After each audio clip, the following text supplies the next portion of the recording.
Hello fiber friends, and today we will be learning the Tunisian Crochet Flecked stitch. Now, much like any fiber arts, what we're going to do is we're going to start with a slip knot where you take your yarn, flip it over itself, and right where it overlaps and creates that little X, you're going to hold that in place so that you can take your thumb and index finger behind the loop that has been created, pinch onto the working yarn. It should be attached to your big ball of yarn, and pull it through and tighten, and that would be our slip knot. Now today I'm going to use a 10mm Tunisian crochet hook, and that is just so that it's easier to see the stitches that I'm using. There we go. So that it can be pretty, or at least easier to follow. I hope it is. Now for this stitch, we are going to need to work in multiples of 4. Multiples of 4? Woo! So multiples of 4 plus 4. So however many you want the pattern to repeat, or however long you want it, you want to make sure that you can basically fit groupings of 4 stitches in each of those. So usually I will work 10 stitches. Unfortunately, I cannot do that today because it does not have that multiple of 4.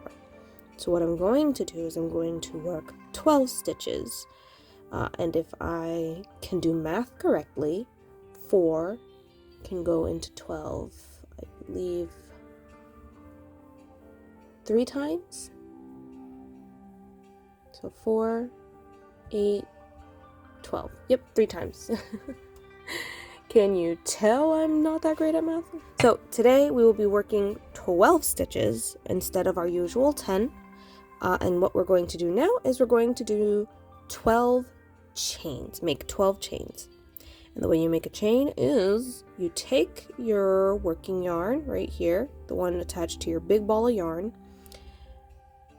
pull it with the crook of your hook through the loop that you made with your slip knot, and that it was your first chain. That's your first little loop, that's your first chain. Now I'm going to show that again. You will grab that working yarn with the crook of your hook and pull it through the loop, and that is your second chain. And we're going to repeat this until we have 12 chains.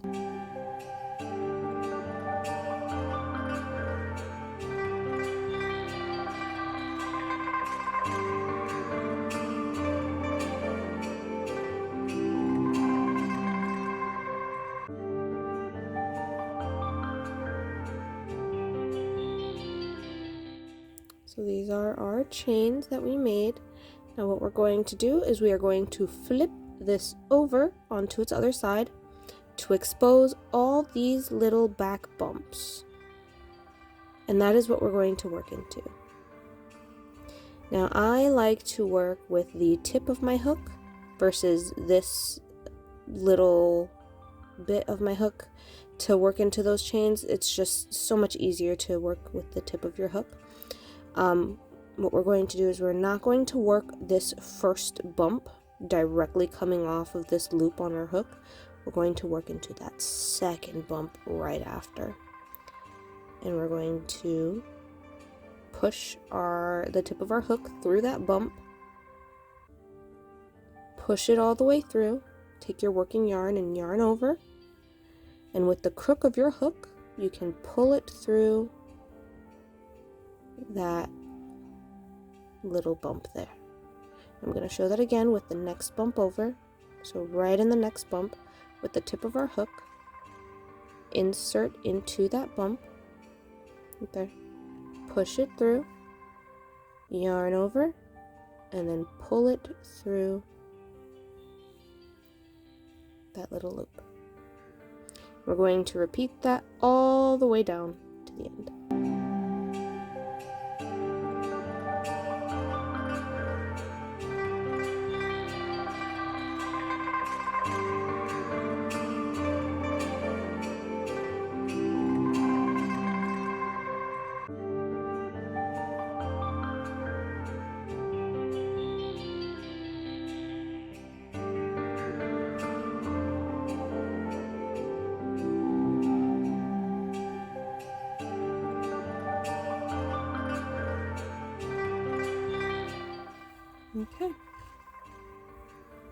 all of the bumps have been worked into.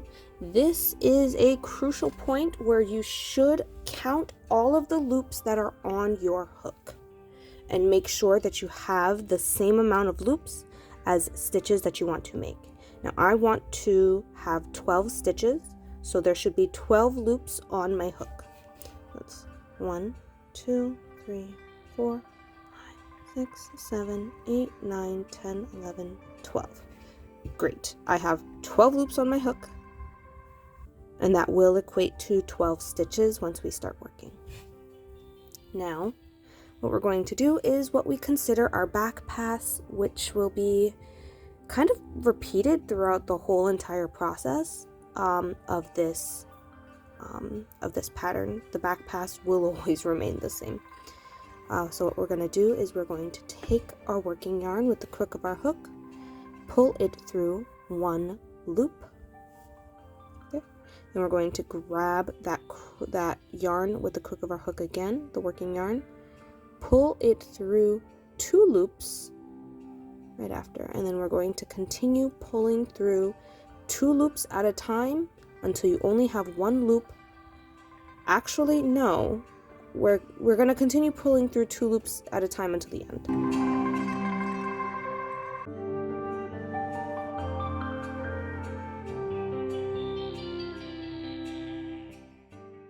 Now usually I will say to work until there's 1 loop left onto your hook.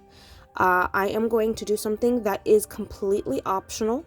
If you want to have to work with 2 different colors in a project, this is how you're going to do it. But if you don't want to, then you just continue doing everything the same exact way except for switching the color. You can always work just 1 color. Today though, I will be working with 2 colors. This is my second color right here.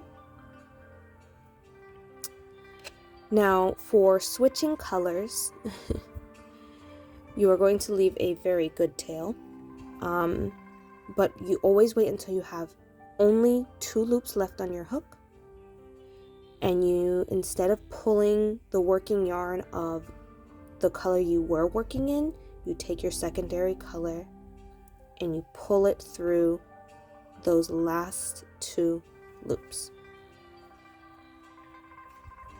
Just like that. Now again, if you don't want to color change, then just continue to work in that same color. You don't need to color change, but if you do, this is how you do it. Now, this is how it's going to look so far. This is our foundation chain. The foundation chain is worked fairly simply and is usually the same for most projects, again, unless you want a color change where you take the last 2 loops and, change the colors. You do want to leave a fairly long tail just so that when you're weaving in later, you can weave that in very sturdily. The longer the tail is, the more room you have to work with in order to weave that in later. So yeah, this is worked in Tunisian slip stitches and Tunisian simple stitches. What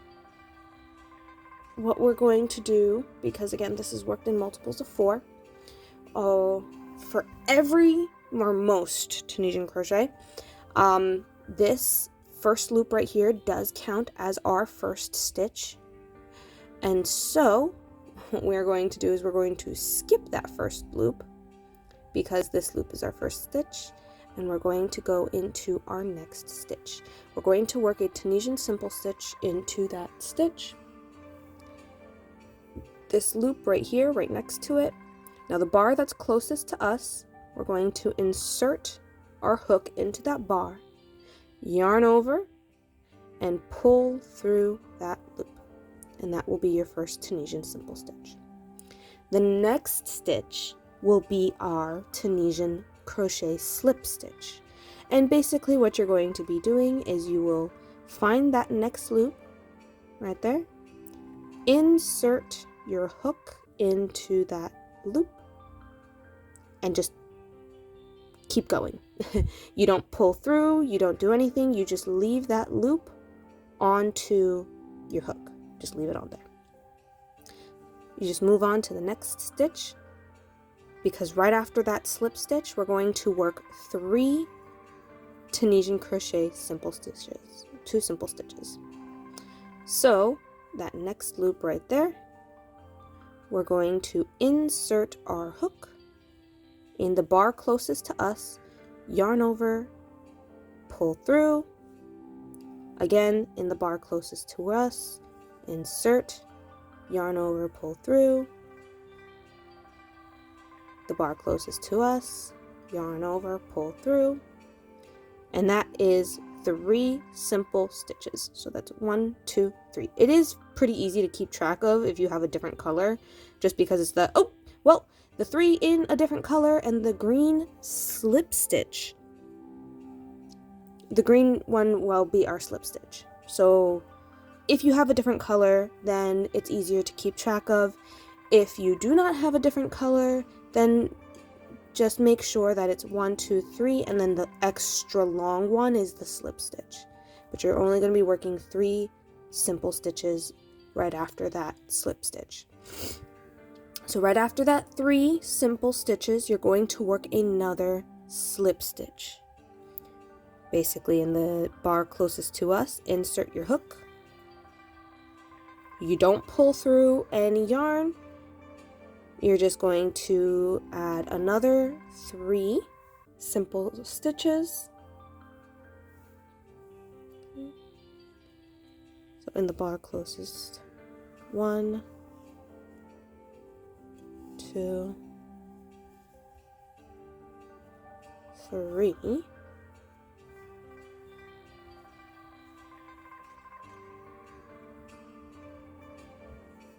There we go.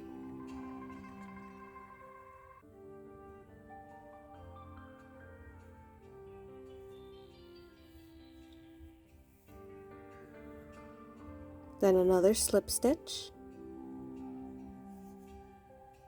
Now we're going to now work into this end stitch. So you see that loop right there? The end stitch will always be the same for this, for every single row. You will find the loop. So you see this loop going all the way around. It's going to have an extra bar going to the outermost side. That's going to stay on the outermost side. And what you're going to do is you're going to insert your hook right into that hook right there, yarn over and pull through. This should be how it looks so far. There should be 3 stitches between every single slip stitch. Now we're going to do our back pass, where you will take your working yarn that you're currently working, the color you're currently working, and you will grab it with the crook of your hook, pull through 1 loop, and then pull through 2 loops all the way down.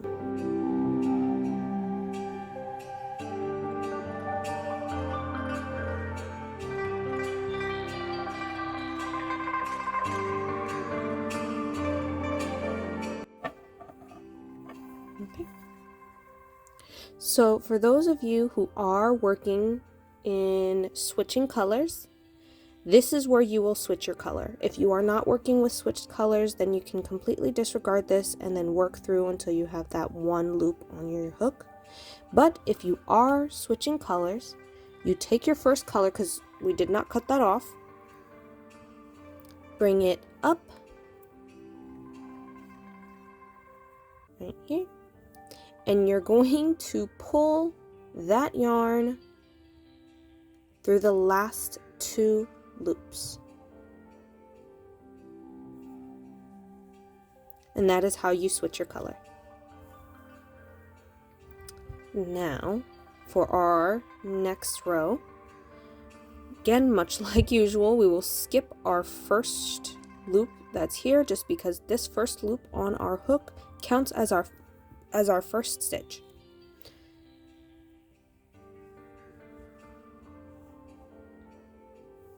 So what we are going to do is this first stitch in the loop that's the closest to us, we're going to work a simple stitch. So you will insert your hook into that bar closest to you, yarn over, pull through. Now this one obviously was a slip stitch before. We're going to do a simple stitch. So you insert into that bar closest to you, yarn over and pull up. Now the next stitch, in the bar closest to you, insert your hook, yarn over and pull through. We have now worked 3 stitches. Now for this next one, we are going to work a slip stitch where we will just insert our hook in the bar closest to us. No yarn overs, no pull throughs, just leave that right on the hook. Move on to the next stitch. Insert your hook into the bar closest to you, yarn over and pull through. If you want something to think about in terms of working, because in between is 3 stitches between each slip stitch from that first row into the second one, we will be working a slip stitch in the middle of those 3. So you can see here, this is our end stitch, which technically doesn't necessarily count. So it's 1, 2, 3, slip. 1, we're going to be working this in a simple stitch too. So 2, 3, slip. So in these, it'll be brackets of 3 stitches in between. The one in the middle will be a slip stitch. So we worked 1, 2, 3. That one in the middle right here is going to be a slip stitch. You just insert it, leave it on the hook there, continue working.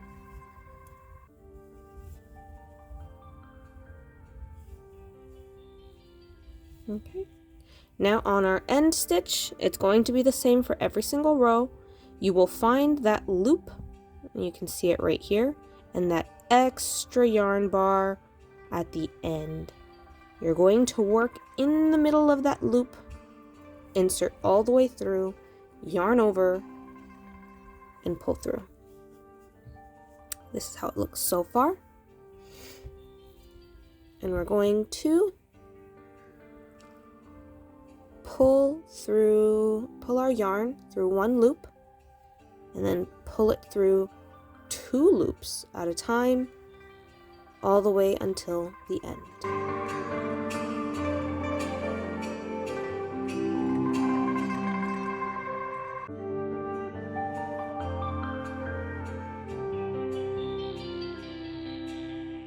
So for those of you switching colors, every single row, once you get to the last 2 loops, you are going to grab your second color from before, or whatever color you're changing into, and you're going to pull it through those 2 loops. For every single row, this is how the back of it is going to look. It's going to have little bars, and then you can sew up these tails after you're finished or whenever you feel like it. For anyone who's not doing color changes, then we completely disregard that, but that is how the color changes are done. This is how it looks so far. I am going to show it just once more, just because this is now afterward. And much like before, it's the middle of every 3 stitch brackets is going to be a slip stitch. So for this one, obviously you skip that first loop because our first loop on our hook counts as our first stitch.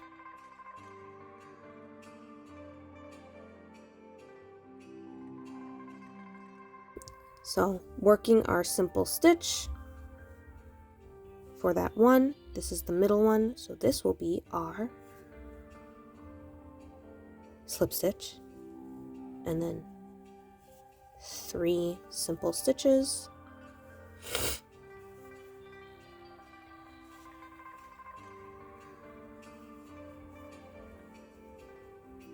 This one right here, you see how it is in the middle. Another indicator is that once you get further along, the extra long stitch is always going to be an extra long stitch right on top of it. For 2 rows, so to speak. Yes, this is the third, so there's 3 stitches in this bracket. 1, 2, 3. This is the second one right in the middle. That will be our slip stitch.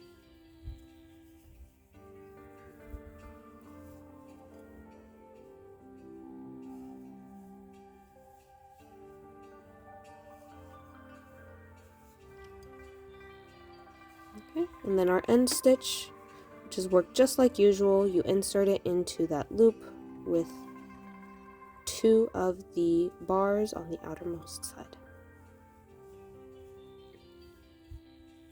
This is how it looks so far. I am going to work more of this off camera just so that you can see a bigger sample of this stitch. Ba-da-da-da. So this is the Tunisian Crochet Flecked stitch. You can see so much more of the pattern now. You can also see the repeat of 3 in each kind of color and how it kind of has a little line on each one. This is a gorgeous pattern. It is very dense. It doesn't have very much drape. You could see it has a slight curl that it wants to develop. So it is usually suggested to use a larger hook size than is traditionally needed, just so that you can actually have like a little more drape to it. You can use a larger hook if you want it to be even more drapey, if you want to have it for like an actual garment piece. However, usually with dense stitches like this is very good for like upholstery and household items, so like pillows, wall hangs, bags are also a good option because it is dense, so that it has just a little bit of stretch but not too much stretch, and that way it'll hold items a lot better, like as a sturdy bag, so much better. But yes, it is a gorgeous stitch. You can do any color combination you want. You can also do no color combinations if you don't want. It's completely up to you. It is a gorgeous stitch regardless, and I do implore everyone to give this a shot because it is really easy. I would say it's very beginner friendly. Yeah, I hope this helps. I hope you're able to use this stitch in some beautiful crafts. All right, happy crafting!